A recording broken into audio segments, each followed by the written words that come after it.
Alright, to get started here, I figured the best place that we can start is just to talk about resolution as we get to our first projects. And by the way, I'm recording this video for several different classes because resolution is an important underlying theme to pretty much everything in working with images. So, but the first project usually involves finding images and then using them for a project that's supposed to be a specific size.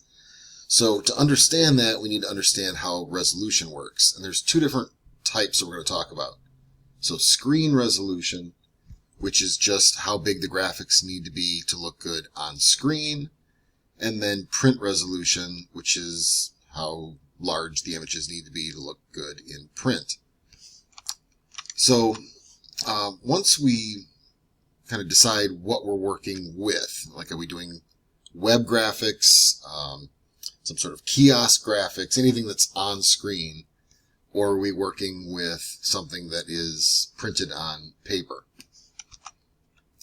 So, for screen resolution, we're going to deal with something called DPI, or dots per inch, or when it's on screen, it's also referred to as pixels per inch. For that, the image size really just needs to be however big it needs to be to fit the area of your monitor that you're dealing with. It's pretty straightforward when you're dealing with screen resolution.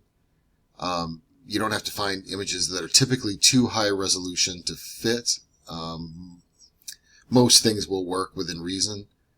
Print resolution is a little bit more difficult. 300 DPI, or dots per inch, has to do with how many dots of ink there are per every inch, and 300 DPI is standard for print resolution.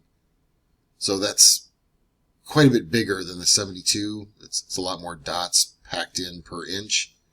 So the images need to be just much larger when we're doing stuff for print. So let's say I'm trying to find an image like this, and I want it to look good on screen.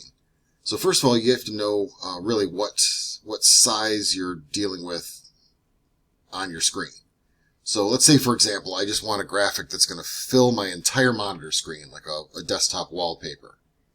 So for something like that, I would need to know what resolution my monitor is set up to, and then all I have to do is find an image that's at least that size or possibly bigger. So my monitor here, where I'm recording this, is set to a resolution of 1920 pixels by 1080 pixels. So as long as I find an image that is that size or bigger, I can always shrink it down, but when you try to blow an image up, it loses quality. So you can't necessarily just scale any image up to fit. So I need to find something that's about that size. So I'm looking for something that's in these dimensions as far as a horizontal image goes.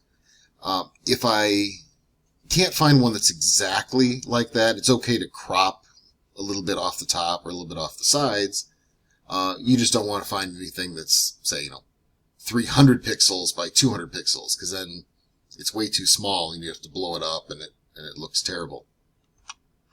As far as print resolution goes, you need to know, again, the size that you're dealing with, but because it's in print, you need to know what the inches size is going to be. So let's say in this example, it's 8 inches wide by 11 inches high. But now I've got a horizontal image here.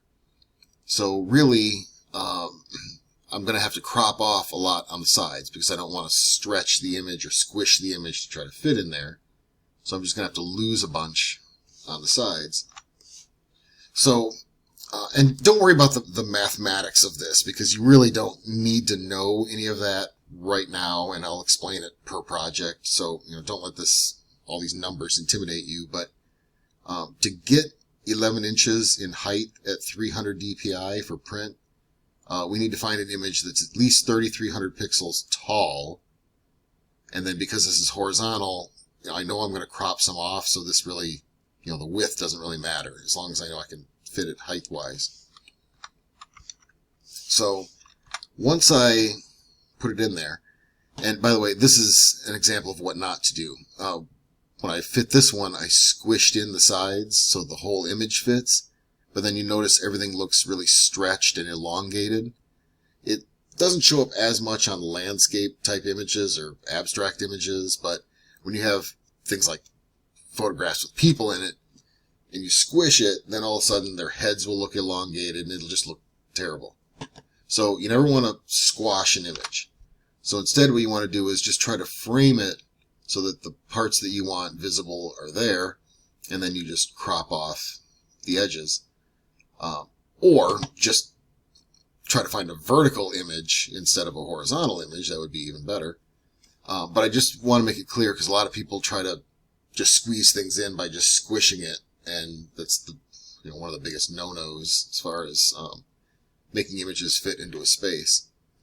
So once you get this down, it's pretty self-explanatory, but I'll go through some other examples later as we get into the project as far as what size images you need, and I'll even tell you what size you should look for. That's why I say don't worry too much about all these numbers right now, as long as you just get a basic understanding of how resolution works.